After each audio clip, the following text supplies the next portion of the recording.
Эфир абхазского телевидения продолжает русская служба новостей. Здравствуйте, в студии Алиса Шамба. В начале выпуска коротко о главных темах. В этом году «Бессмертный полк» будет организован более масштабно. Организаторы мероприятия рассказали подробности акции. Благотворительная акция сообщества водителей, общественной организации «Дети ветеранов» и Государственного внебюджетного фонда инвалидов. Координационное совещание правоохранительных органов, посвященное вопросам безопасности на дорогах, прошло в столичной прокуратуре.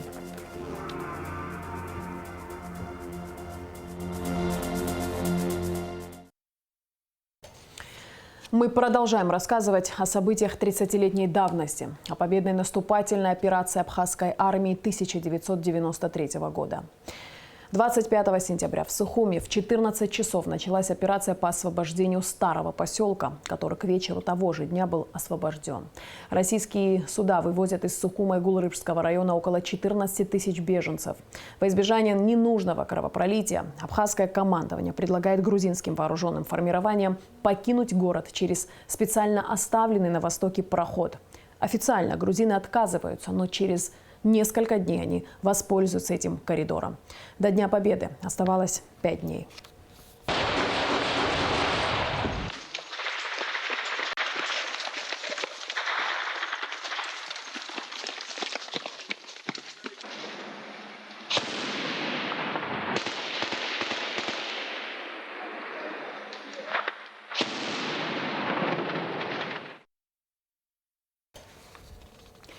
В преддверии Дня Победы и независимости Абхазии сообщество водителей «Трансфер Абхазии» совместно с Государственным внебюджетным фондом инвалидов и общественной организацией «Дети ветеранов» Отечественной войны народа Абхазии провели благотворительную акцию, в рамках которой были выплачены денежные средства ветеранам-инвалидам и матерям погибших героев в городах Гудаута и Ткорчал.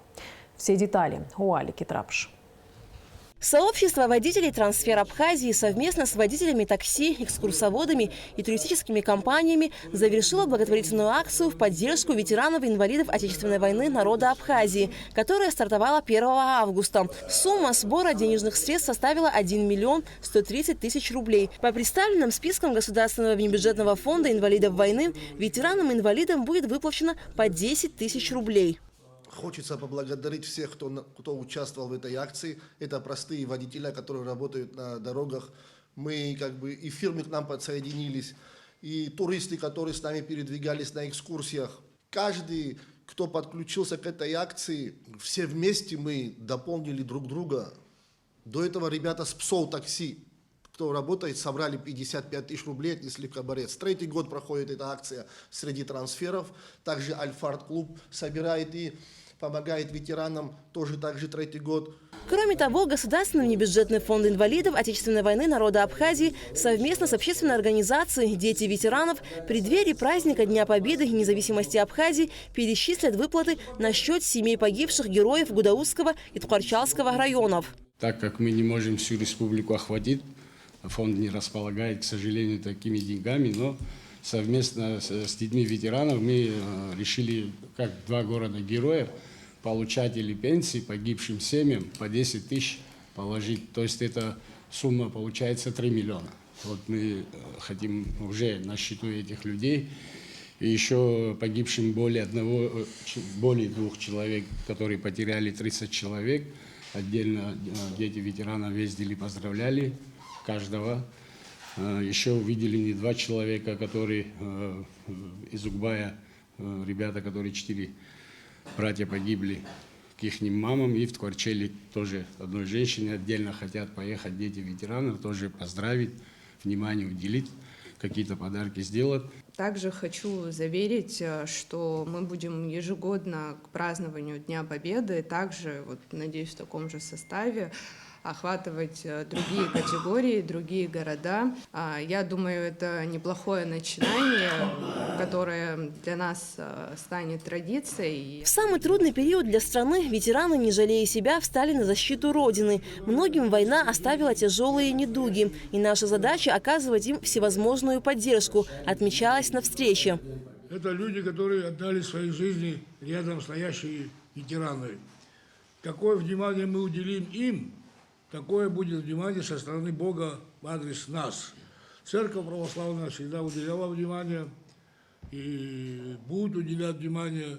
И церковь, она всегда была с народом, потому что Бог создал нас всех и сказал: любите друг друга, носите тяготы друг друга. Ветераны поблагодарили организаторов акции за оказанную финансовую поддержку. Данная благотворительная акция является одноразовой и ежегодной в преддверии Дня Победы и независимости Абхазии. Алька Трапш, Камила Джопуа, Абхазское телевидение. 30 сентября в 10:30 на площади у Абхазского драматического театра стартует «Бессмертный полк». Организаторы акции – Ассоциация женщин-инвалидов, участников Отечественной войны народа Абхазии, сотовый оператор «Амобайл» провели пресс-конференцию, где рассказали подробности мероприятия. Репортаж Рады Чачава. Они живы, пока мы помним. Одна из самых трогательных, памятных и важнейших акций пройдет в Сухуме 30 сентября, в большой праздник, неоценимо значимый для каждого жителя республики, в 30-й день Победы в Отечественной войне народа Абхазии.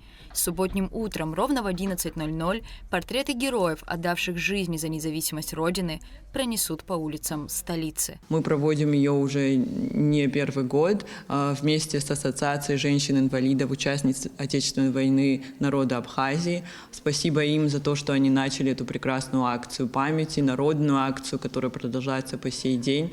Она очень важна и для будущего поколения, для ветеранов, потому что это акция памяти. Мы помогаем организовывать ее в этом году для организации и для проведения акции. Мы подготовили, распечатали фотографии, те, которые уже были в не очень хорошем состоянии, новые фотографии, увы, «Бессмертный полк» пополняется ежегодно.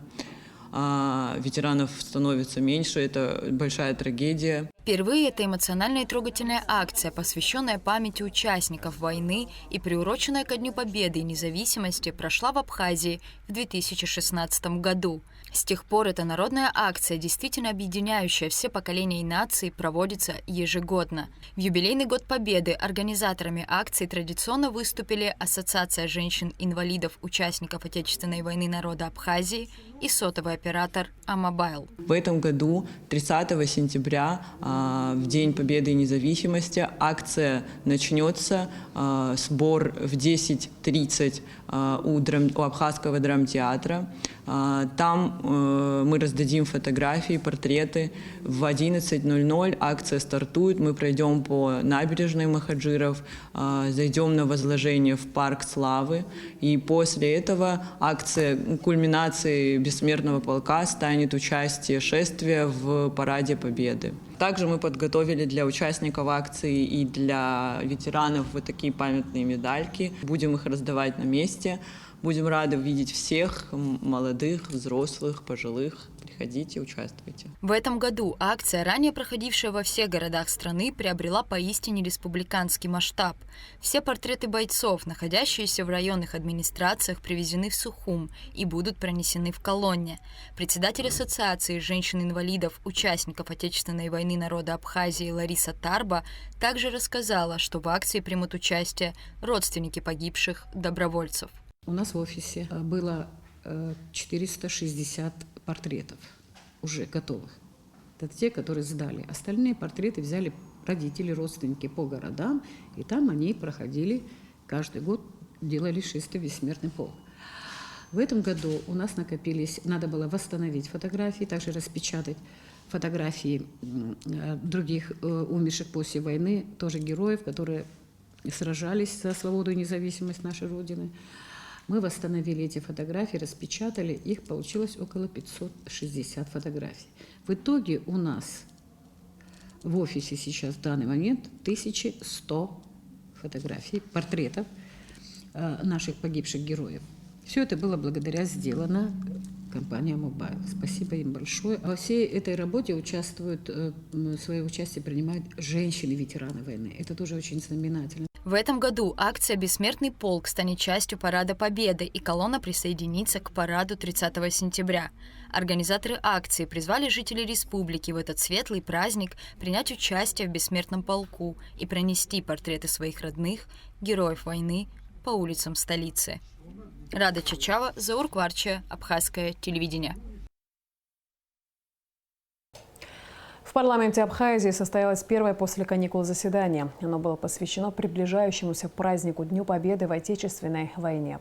Постановлением Народного собрания депутатам парламента, ветеранам войны Фазлаби Авицба, Галусу Трапезаняну, Вахтангу Гуладзе, Адгуру Харазия, Беслану Халваш, Резу Зантария, Тимуру Шергелия, Димуру Гоге, Кану Кварчи, а также депутату первого созыва Народного собрания Леониду Лакербая были преподнесены в дар охотничьи ружья. Также подарки получили сотрудники аппарата парламента: Бино Ламия, Ирма Ламия, Мизан Ламия, Надежда Ашуба, Ирма Цулукия, Михаил Адлиба. Нам выпала честь работать бок о бок с ветеранами Отечественной войны народа Абхазии. Мы вас поздравляем с наступающим праздником. Мы выражаем огромную благодарность за то, что вы подарили будущее новым поколениям, подарили будущее и настоящее нам. Несколько поколений, которых объединила одна героическая тропа в стенах Первой Бзыбской абхазской школы, открылся музей, посвященный прославленным выходцам поселка, тем, кто сражался за независимость Апсны. Годами отстаивал право на свободную жизнь на родной земле. В церемонии торжественного открытия музея приняли участие спикер парламента Лаша Ашуба, депутаты, представители районной администрации, общественность. На мероприятии побывала и наша съемочная группа. Репортаж Гугуцы Вардания.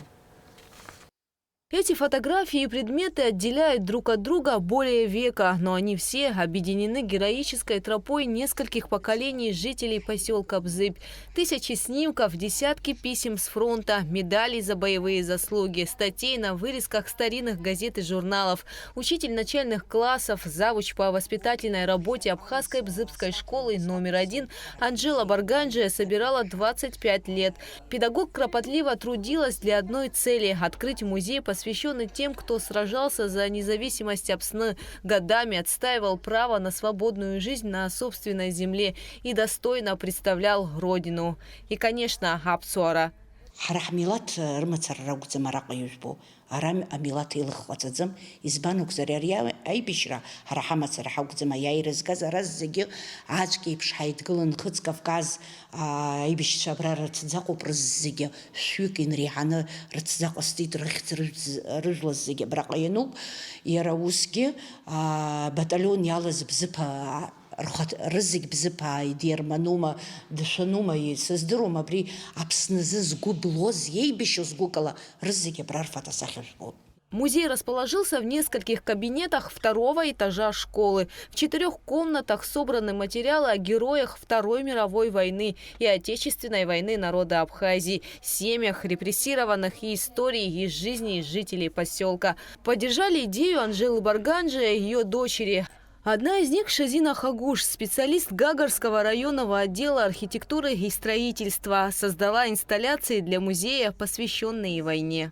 Материал в основном собирала моя мать. Она рассказала мне свою идею, и я, соответственно, увидела в своем понимании определенные инсталляции и решила, что некоторые инсталляции или группировка определенных материалов, фотографий в том числе, я предложила в таком ключе преподнести, соответственно, ей понравилось, одобрила, самое главное.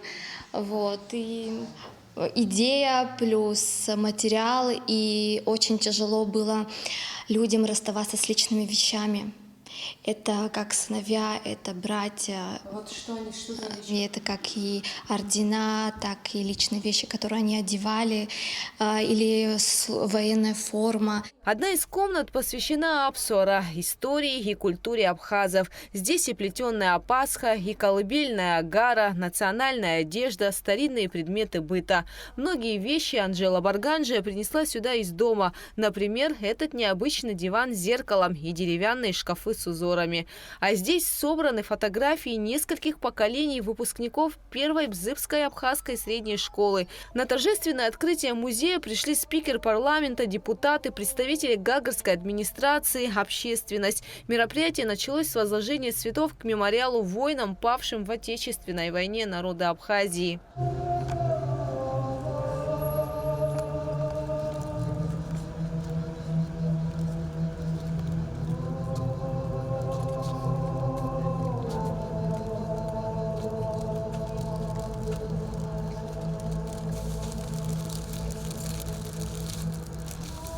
В открытии музея оказали Гагарская администрация, местные жители, руководство топливной компании «Апсны-Ойл», предприниматели и члены армянской общины. Ученик 11 класса Ролан Табичба, узнав, что для открытия музея нужна помощь, работал летом и внес 50 тысяч рублей.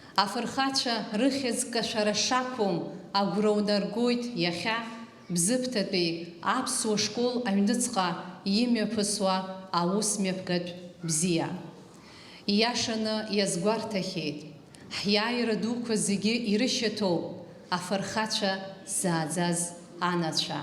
Шәара шәыӷәӷәара, шәара шәыџьбара иабзоурахеит аиааиреи уи иашьҭанеиуаз аҭынч ԥсҭазаареи. В музее для учащихся других школ будут проводиться экскурсии. Торжественное открытие музея в Бзыбской школе сопровождалось концертной программой.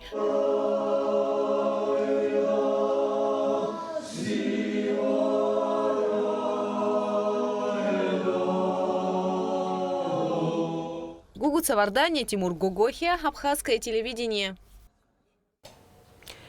29 сентября в Абхазском государственном университете состоится открытие памятника сотрудникам и студентам университета, погибшим во время Отечественной войны. Автор памятника – скульптор Тимур Кайтан. Памятник отлит в Ростове. Работа проводилась под руководством художника Нукзара Логуа. На бронзовой книге памяти высечены имена 96 воинов, отдавших свои жизни за свободу Апсна. На мероприятие приглашаются родные и близкие погибших, ветераны и все желающие.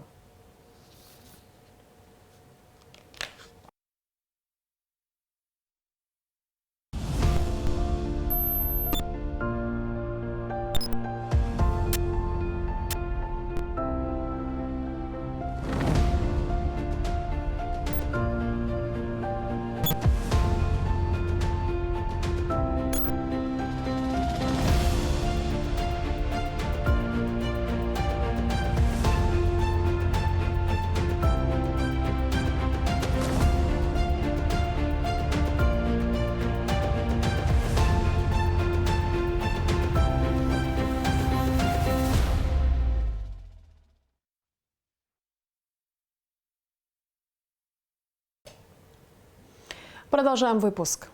За первое полугодие текущего года в Абхазии имело место 71 ДТП, в результате которых погибли 28 человек. Координационное совещание правоохранительных органов, посвященное вопросам безопасности на дорогах, прошло в столичной прокуратуре. В совещании участвовали генеральный прокурор Адгурагарба, заместитель председателя СКБ Юрий Кади, заместитель председателя ГТК Зураба Ашуба, замминистра внутренних дел Беслан Чкадо. Все подробности в репортаже Лауры Капш. В 2022 году в Абхазии имело место 545 ДТП. Возбуждено 80 уголовных дел. По сравнению с 2021 годом количество ДТП увеличилось на 34%. С основным докладом о состоянии дорожного движения в республике выступила начальник Следственного управления Генеральной прокуратуры Тамила Бигвава. Из всех водителей, совершивших ДТП, 56 находились в состоянии алкогольного опьянения, 13 водителей в состоянии наркотического опьянения, 87 человек управляли автотранспортным средством без водительского удостоверения. Анализ состояния и динамика аварийности на автомобильном транспорте показывают, что уровень ДТП в стране продолжает оставаться недопустимо высоким, отметила Тамила Бигвава. В 2022 году в результате вышеуказанных дорожно-транспортных происшествий погибло 69 лиц. Напротив, в 2021 году 44 лица. Тяжкий вред здоровью причинен 80 лицам, средней тяжести 57 лицам, легкий вред здоровью причинен 119 лицам. Рост количества ДТП фиксируется во всех районах республики, кроме Галского и Гулрыбшского. Об этом свидетельствует статистика. Причиной основного количества ДТП, как и прежде, является грубое нарушение правил дорожного движения, управление транспортным средством в состоянии опьянения, соблюдение скоростного режима, выезд на встречную полосу движения. Что касается судебной практики по уголовным делам по фактам ДТП, следует отметить, что из 72 уголовных дел, направленных в суды общей юрисдикции с обвинительным заключением, в отношении 20 обвиняемых уголовные дела прекращены за примирением сторон. 42 лица осуждены. Значит, из осужденных лиц с назначением дополнительного наказания лишения права управлять транспортным средством судами вынесено всего лишь 28 приговоров, что составляет 38,8%. Однако в УГАИ МВД РА поступило всего 6 судебных решений судебных органов, а именно 4 приговора Гагарского районного суда, 1 приговор Гудаутского районного суда и 1 приговор Сухумского городского суда. Уголовных дел, возвращенных в соответствии со статьей 237 ПК РА, прокурору не имелось. При рассмотрении в суде уголовных дел данной категории вопросов, связанных с переквалификацией деяний, не возникало. За первое полугодие текущего года в Абхазии имело место 71 ДТП, в результате которых погибли 28 человек. За аналогичный период 2022 года было совершено 89 ДТП, погибли 24 человека. Прокуратурой города Сухум в суд направлено 17 дел. Да? 9 из них прекращены. Это больше половины. Это какой процентный показатель? Более 50%, да? За примирение сторон. С учетом увеличения общего количества, соответственно, увеличилось количество и прекращенных дел. Из года в год они имели место. Это при примирении с потерпевшим, где не наступила смерть. В этом случае, если стороны не имеют каких-то других финансовых между собой обязательств, само дело по существу не рассматривается, и до начала судебного следствия потерпевшие либо адвокат заявляют ходатайство о примирении сторон ввиду того, что никаких последствий для потерпевшего существенных не возникли. Общая протяженность автомобильных дорог Абхазии составляет 1989 километров, из которых 200 километров дороги республиканского значения. На регистрационном учете в ГАИ МВД состоит 70 тысяч транспортных средств. Укомплектованность личного состава ГАИ составляет 76% от штатной численности. Эти и другие цифры привел начальник ГАИ Валентин Трапш. В 2022 году сотрудники госавтоинспекции выявили 84 340 нарушений, из которых 6509 – это управление транспортом в состоянии опьянения. Начальник ГАИ в качестве приоритетных мер для улучшения дорожной обстановки выделил несколько пунктов. Среди них установка комплексов фото-видеофиксации нарушений, внесение изменений в действующее законодательство в части упрощения процедуры привлечения к административной ответственности, повышения требований к водителям. Используемая в настоящее время группировка из 8 аппаратно-программных комплексов практически мала для осуществления контроля за аварийно-опасными участками автомобильных дорог. Причем работающих комплексов в данный момент всего 5. Для качественного скачка и осуществления надлежащего контроля за дорожным движением необходимо более 180 аналогичных комплексов. Создание единого ситуационного центра по контролю за улично-дорожной сетью Республики Абхазия и оперативному управлению действиями экипажей дорожно-патрульной службы. Оснащение техническими средствами фиксации нарушений всех экипажей дорожно-патрульной службы с объединением в единую программную сеть автоматической фиксации нарушений правил дорожного движения. Возобновление круглосуточного патрулирования экипажами дорожно-патрульной службы дорог республики. Очень часто сталкиваюсь со следующими ситуациями, когда у нас в центре города происходят нарушения правил дорожного движения открыто и демонстративно. Вот это происходит, чтобы вы понимали, а многие сотрудники ГАИ на это вообще не реагируют. Вот я иногда задаю себе вопрос, а где вы находитесь, сотрудники ГАИ? Очень часто, чтобы вы знали, я звоню присутствующему здесь заместителю министра внутренних дел. Почему? Потому что, когда я как прокурор вижу такие нарушения, не отреагировать не могу. Только по моему сигналу за этот месяц было изъято несколько десятков автомашин. Было такое? Да. А нам нужны такие сотрудники, которые не могут достойно выполнять свою работу. В чем проблема? Вы знаете, руководство Министерства внутренних дел и руководители моего уровня выполняют ту работу, о которой вы сейчас осветили. К сожалению, она недостаточна. Мы работаем в этом направлении. А беседы проводите со своими ключами? Да, конечно. Да. Лично провожу беседы, лично провожу инструктажи. Безнаказанность на дорогах порождает вседозволенность, подчеркнул генеральный прокурор Адгур Агарба, подводя итоги совещания. Он назвал ситуацию на дорогах Абхазии очень плохой. Решение нужно принимать сегодня и сейчас. Нужно проявлять активность в работе, исходя из тех возможностей, которые у нас имеются. Для этого нужно просто проявлять активность и желание к работе. Основная проблема заключается в безнаказанности. Это мое мнение. Да, отсутствие культуры вождения, отсутствие дисциплины на дорогах и безнаказанность. Вот во главу угла я ставлю безнаказанность. А безнаказанность порождает вседозволенность. Нужно работать, нужно реагировать, нужно больше проводить мероприятий. Это то, что мы можем сделать сегодня. А если мы будем ждать миллионы для того, чтобы купить автомашины, установить видеокамеры, время не ждет. Почему? Потому что у нас проблема сегодня. Ее нужно сегодня решать нашими силами, теми средствами, которые у нас имеются. Замминистра внутренних дел Беслан Чкадва в завершении координационного совещания отметил, что все замечания генпрокурора будут приняты к сведению и работа по обеспечению безопасности на дорогах республики будет усилена. Лаура Капш, Алексей Гухава, Абхазское телевидение. Правительство России обновило список исключений, относящийся к временному запрету на экспорт бензина и дизтоплива из страны. Теперь ограничение распространяется также на поставки в Абхазию и Южную Осетию. Соответствующий документ размещен на сайте официального опубликования правовых актов. Данное решение прокомментировали в Министерстве экономики. Абхазия будет получать топливо без изменений в рамках своей ежегодной квоты на основании ранее достигнутых договоренностей, говорится в комментарии. Бензина в Абхазию в 2023 году суммарно поставят около 93 тысяч тонн. Дизельного топлива – 30 тысяч тонн. Комиссия по присуждению государственной премии имени Дзидзаря в области науки провела итоги конкурса в области гуманитарных и естественных наук. На конкурс были представлены научные работы, изданные в период с 2020 по 2022 год. В результате тайного голосования победителями признаны Зураб Адзенба за монографию «Кальцифильные эндемики флоры Колхиды», Джульетта Адлиба за монографию «Стилевая и поэтико-композиционная система сказки», Вячеслав Черикба за монографию «Абхазия и итальянские города-государства 13-15 веков. Очерки взаимоотношений» и «Независимость Республики Абхазия в свете международного права.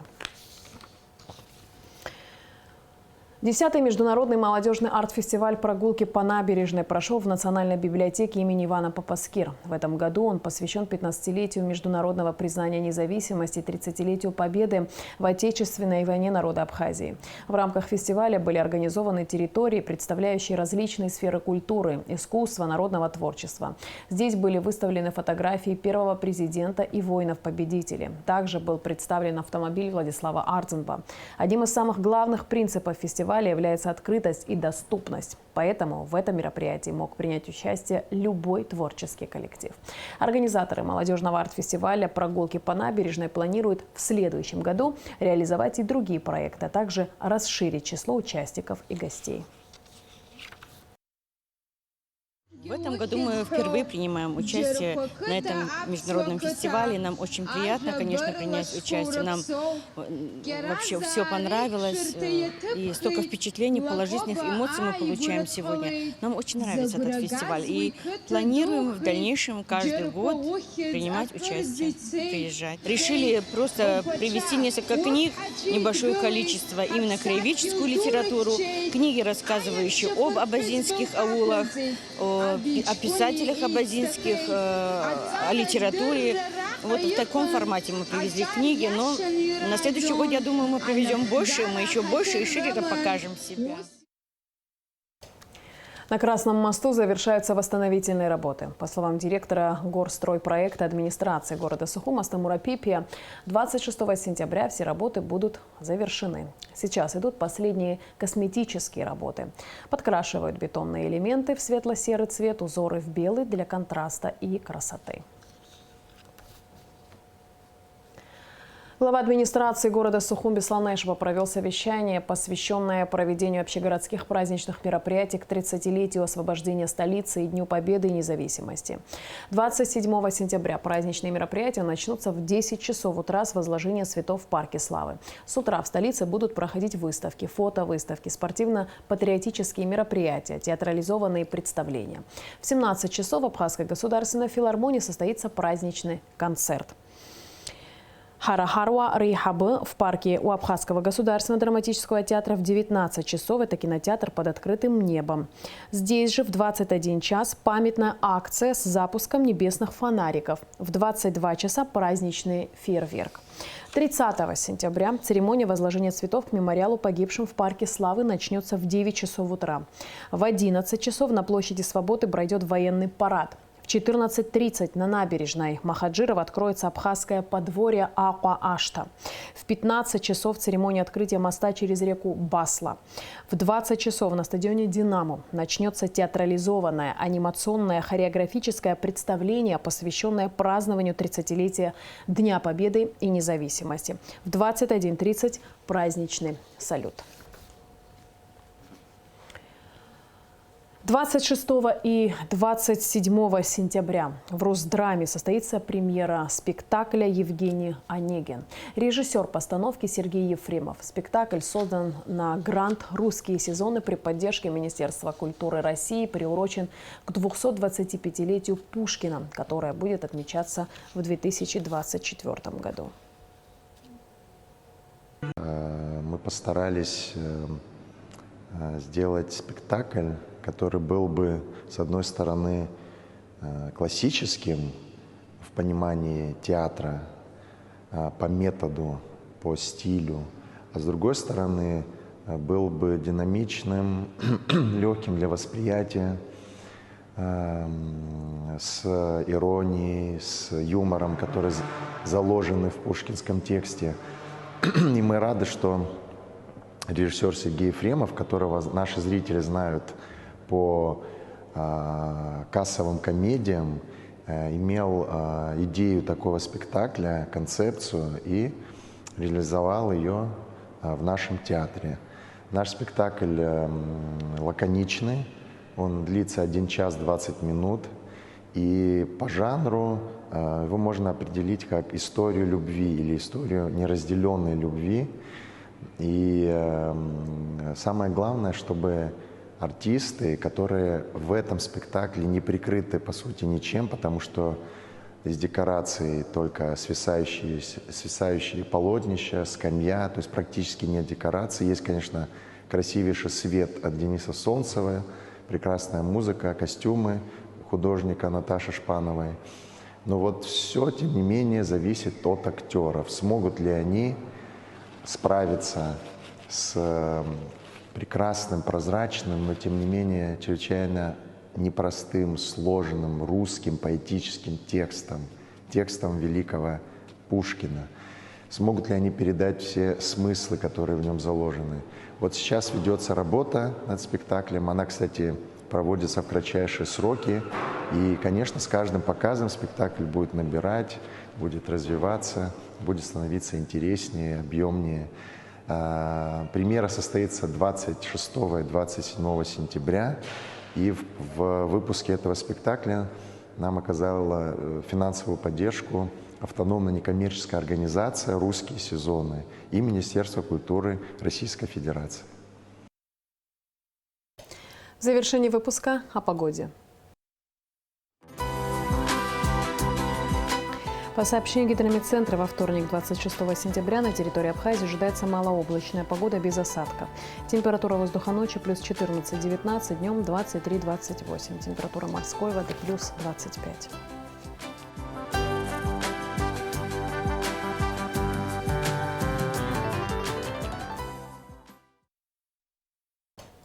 На этом наш выпуск завершен. Всего доброго и до встречи в эфире.